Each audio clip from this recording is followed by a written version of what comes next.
नेता हैं, नेतृत्व दिखाने का समय आ गया है। नेतृत्व दिखाएं। बच्चे कुछ कह रहे हैं, पहले उनकी बात सुने। उनकी मांगे क्या है? स्पष्ट मांगे हैं, धर्मेंद्र प्रधान रिजाइन करे। दूसरा कि जितने भी जिन्होंने इनको मारा है, पीटा है, उन पे कार्रवाई हो।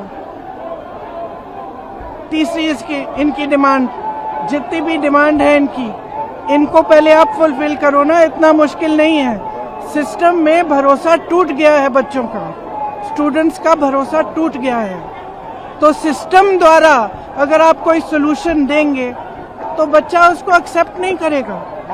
अगर उन्हें सोल्यूशन देना है, वो बच्चों की बात सुने, जो बच्चों की मांगे हैं उनको पहले पूरी करें। এরই মধ্যে যন্তর মন্তরের সামনে আবার নতুন করে উত্তেজনা তৈরি হয়েছে, সেই ছবি আপনাদের সামনে আমরা রাখছি। গতকাল আপনারা জানেন যে ফের পুলিশের সঙ্গে বিক্ষোভকারীদের খণ্ডযুদ্ধের মতন পরিস্থিতি তৈরি হয়েছিল। আজকে যন্তর মন্তরে নতুন করে দেখতে পাচ্ছেন পরিস্থিতি উত্তপ্ত হচ্ছে, জমায়েত নতুন করে তৈরি হচ্ছে যন্তর মন্তরের সামনে।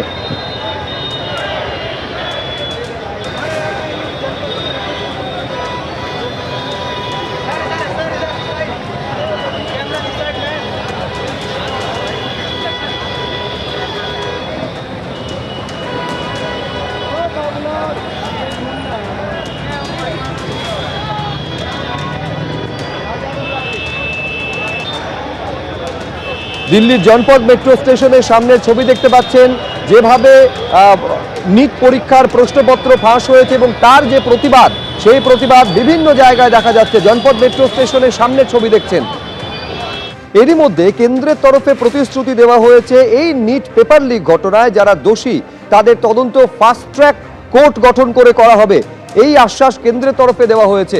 খোদ দেশের প্রধানমন্ত্রী সোশ্যাল মিডিয়া হ্যান্ডেলে এই কথা লিখেছেন। তিনি লিখছেন, কোনো কিছুই আমাদের যুব সম্প্রদায়ের কল্যাণ আর ভবিষ্যতের থেকে গুরুত্বপূর্ণ নয়।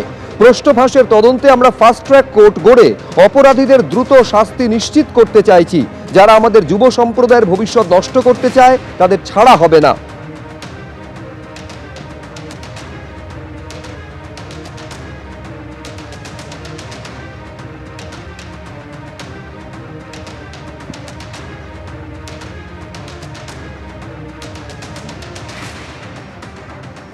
আর এই প্রশ্ন ফাঁস মামলায় পুরোপুরি তদন্তের জন্য প্রস্তুত রয়েছে কেন্দ্র সরকার, এই কথা জানিয়েছেন কেন্দ্রীয় আইনমন্ত্রী अर्जुन राम मेघवाल। देखिए, आज प्रधानमंत्री ने एक बहुत महत्वपूर्ण निर्णय लिया है कि पेपर लीक के जो मामले होंगे वो फास्ट ट्रैक कोर्ट के माध्यम से उनको ट्रायल होगा, स्पीडी ट्रायल होगा और सजा भी जल्दी होगी, डिले नहीं होगा। ये बहुत महत्वपूर्ण फैसला है। पेपर लीक में युवाओं की जो आवाज़ है कि जल्दी सजा मिले, इस दिशा में बढ़ाया गया एक कदम है। लेकिन विपक्ष को प्रधानमंत्री की बात जो है समझ नहीं आ रही। विपक्ष कह रहा है कि जब तक धर्मेंद्र प्रधान का इस्तीफा नहीं होगा तब तक देखिए पेपर लीक जिन्होंने किया उनको सजा मिले, ये विपक्ष नहीं चाहता है क्या? ये विषय কেন্দ্রের তরফে যখন এই দাবি করা হচ্ছে তারা পেপার লিক নিয়ে আলোচনার জন্য প্রস্তুত, তখন সৌগত রায় তিনি বলছেন আগে ধর্মেন্দ্র প্রধানের ইস্তফা আমাদের দাবি রয়েছে এবং তারপর তা নিয়ে আলোচনা। কি বলেছেন দেখুন। ये तो छात्र आंदोलन पर है, वो जो सिद्धांत लेंगे पीएम का ट्वीट पर हम देखेंगे, लेकिन ये जो लाठीचार्ज हुआ, छात्रों पर टीयर गैस शेल चला, उसको भी विचार होना चाहिए। এই নিট প্রশ্নপত্র ফাঁস কাণ্ডে যখন দোষীদের শাস্তির ব্যাপারে ফাস্ট ট্র্যাক কোর্ট গঠন করার কথা দেশের প্রধানমন্ত্রী বলছেন, তখন পাল্টা আক্রমণ শানাচ্ছেন রাহুল গান্ধী এই বলে, আপনিই সেই ব্যক্তি যিনি আমাদের যুব সম্প্রদায়ের ভবিষ্যতের সব থেকে বেশি ক্ষতি করেছেন। আমাদের শিক্ষা ব্যবস্থাকে আপনি দখল হতে ও ধ্বংস করতে উৎসাহ দিয়েছেন। এর জন্য যারা দায়ী তাদের আপনি রক্ষাও করেছেন।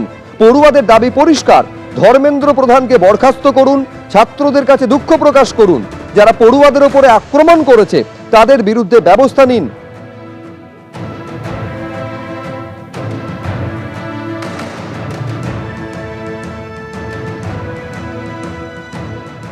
নিট পরীক্ষার প্রশ্নপত্র ফাঁসকাণ্ডের প্রতিবাদে যন্তর মন্তরে আন্দোলনরত পড়ুয়াদের পাশে দাঁড়ালেন অভিনেতা সলমান খান। তাদের সাহসিকতাকে কুর্নিশ জানিয়েছেন তিনি। পাশাপাশি তিনি লিখছেন, এই লড়াই শুধু শিক্ষার উন্নতির জন্য, তাই কোনোভাবেই যেন এতে রাজনীতির রং লাগানো না হয়। দৃঢ় অবস্থানে দাঁড়িয়ে থাকা প্রতিটি শিক্ষার্থীর পেছনে রয়েছে একটি স্বপ্ন, একটি পরিবারের আশা ও অসংখ্য ত্যাগের এক পথ চলা, এই বলে পোস্ট করেছেন বলিউড অভিনেত্রী আলিয়া ভাট।